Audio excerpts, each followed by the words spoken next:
I felt like death. I really felt like death. It became this thing that I just became obsessed with. It's a sneaky process. It's this little part of you that's gone off the rails a little bit. It sucks. It sucks a lot.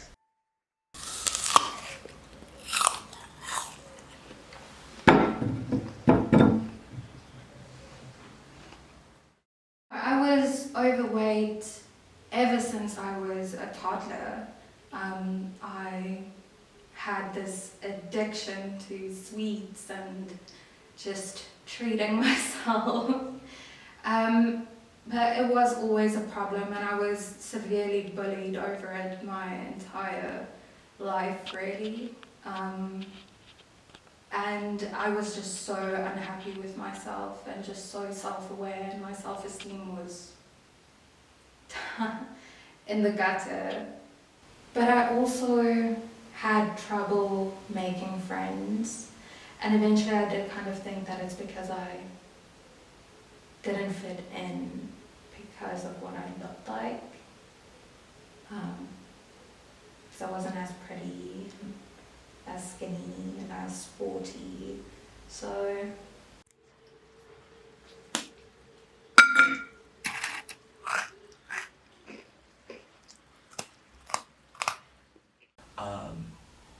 I'd always been like a bigger kid. I'd always been like really chubby and stuff. So I used to get bullied for that, teased on that. Because I was at an all-boys school and like we were very sports focused and stuff, there was constantly reminders of what you should be, and what society expects you to be at this point right now and what you are not.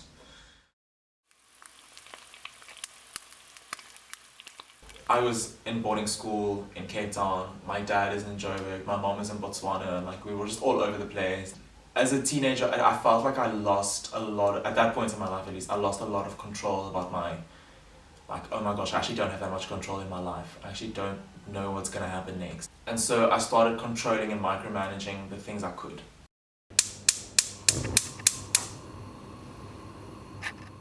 it started in my matric year, in the beginning of the matric year, because everybody was already talking about the matric dance, and at that point I knew that that wasn't going to be the case for me. I already went to go look at dresses, and there were these beautiful ones, and I just wouldn't be able to fit. And it started with my mother telling me that if I want to lose weight, then I can start banting. And that was the plan. So I started cutting down on carbs and sugar. It just started to completely escalate into anorexia nervosa. No purging, it was just not eating at all, and being completely addicted to hunger, really. I'm a guy, I can't have eating disorder, only girls have eating disorders. It was something that I could really struggle with. And I was diagnosed with originally bulimia nervosa, which they then changed to like body image disorder. Tell me what you've got in your hand over there. It's a photo of me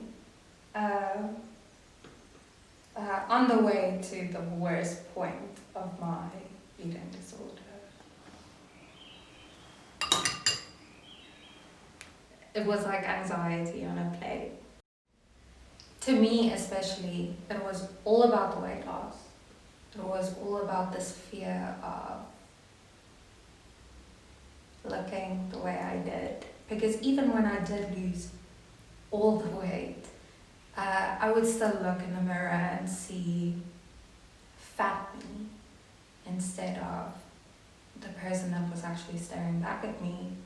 It is just that voice inside of your head that no matter how much you work, will never be happy with the progress. Because it's always looking at what you're not, instead of what you are. That's what I was emotional about in the first place, was the way I look and the way I felt the way I looked. And I just worked myself up to such a point that I threw up. And I realized that, oh wow, that actually feels good. The first time, it wasn't like I wanted to do it. It was more like I got really emotional, and so I would binge eat.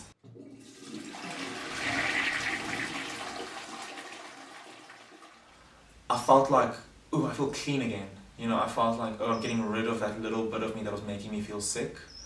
And so throwing it up was like, okay, I've got rid of that. I don't have to worry about it. I'm like pure again. It was just that failure and that self-hatred that I had for myself.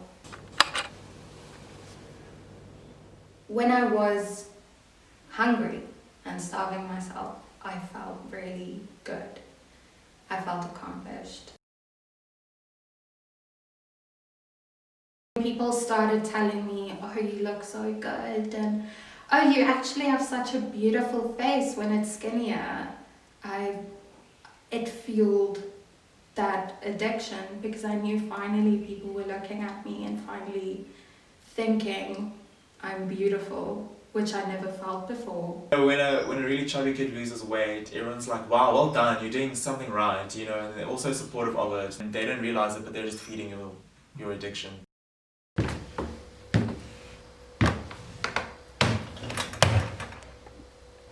think, and then it became the starving and everything. So it was never just the one thing, it was the one thing that led to the next thing, that led to the next thing. Day 1, you can have 500 calories. Day 2, you can have 400. Day 3, you're gonna have 300, and then you have a fast day. And then the next one would be 300, 400, fast day. So I had this bad relationship with food already. Food just became this thing you like console yourself with. And at that point, I'd already been like starving myself like 3 days a week, and then I would eat a meal on a Wednesday lunch. And then I would starve myself for the next 3 days a week, and then the next meal I'd eat would be Sunday lunch. Eventually it came to the point where I was hungry the entire time. But whenever my stomach growled, I felt like I accomplished what I wanted to accomplish. They think, oh, you just lost a little bit of weight, but back at the ranch, like you've been running every day until you vomit to do that, and that's what they're actually saying looks good. Exercising for half an hour turned into exercising for an hour, and it turned into 2 hours. And then I started doing it every morning, every afternoon, every evening. It just became something I was just obsessed with, because I knew that even if I did ingest something that day, that I would just burn it and it wouldn't have an effect on my body. And running was for me like really helpful because it was something that made me really sick. But I would run until I vomited. my cheeks started to sink in and I was pale and I had these bags under my eyes, but I felt proud. Because I was fat, I would be completely shunned and left behind and forgotten, and no one would actually want to be around me because I was so ugly and I was so useless, and all these negative things come up about it. And yeah, so I felt like it was like a death sentence in like a literal, like I felt like my body was sick kind of way. I mean, during that time, that was something I was willing to go through. It was something I was willing to endure for that minute of euphoria when I see that I lost more weight. This thing is trying to kill me and I need to get away from it.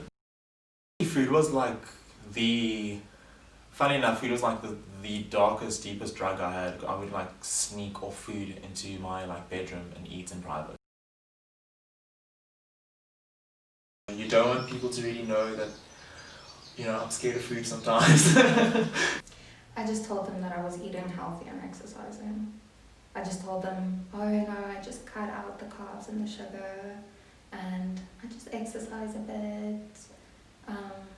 Obviously that wasn't true, but I think I was scared of somebody stopping me, of somebody saying something to somebody, like to my family, because I was really sneaky about it. Because you don't want somebody to worry or stop you.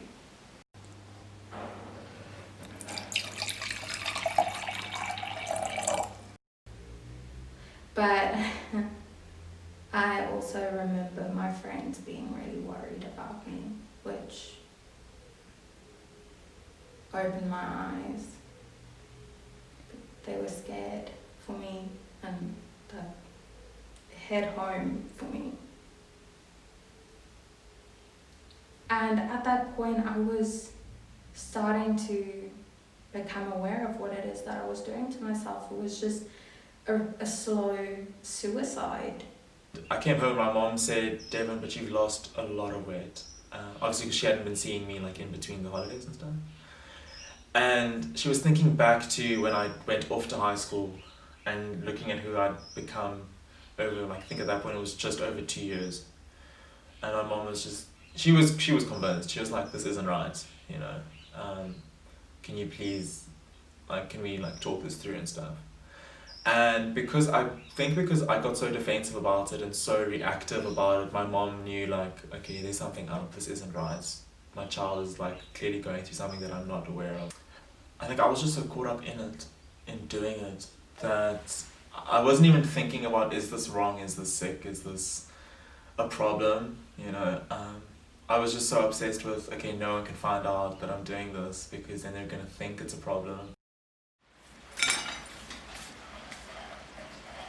And instead of trying to run away from it and shun it and like overcome it or whatever, I'm actually trying to live with it.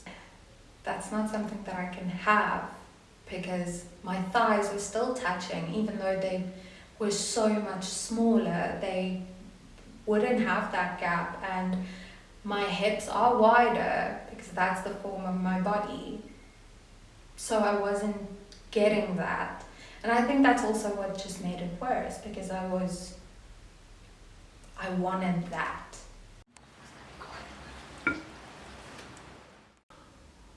Just tell someone, you know, just talk to someone, ask someone, you know, like you can trust.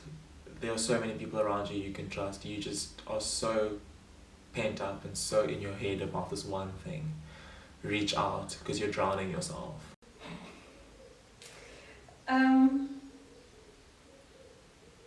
Honestly, just to accept yourself.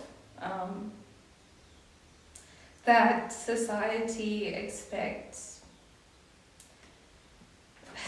unrealistic things from you sometimes. So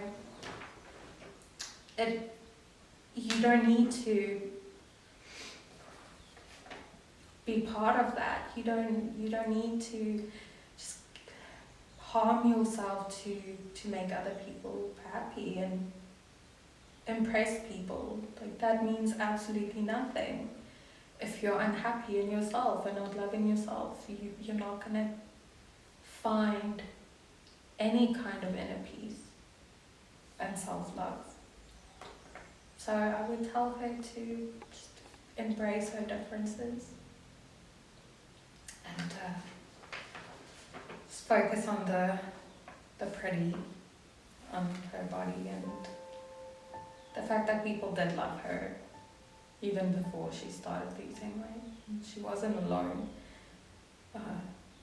even though she felt that way. People blame the person more than the illness because they don't think that the illness is real.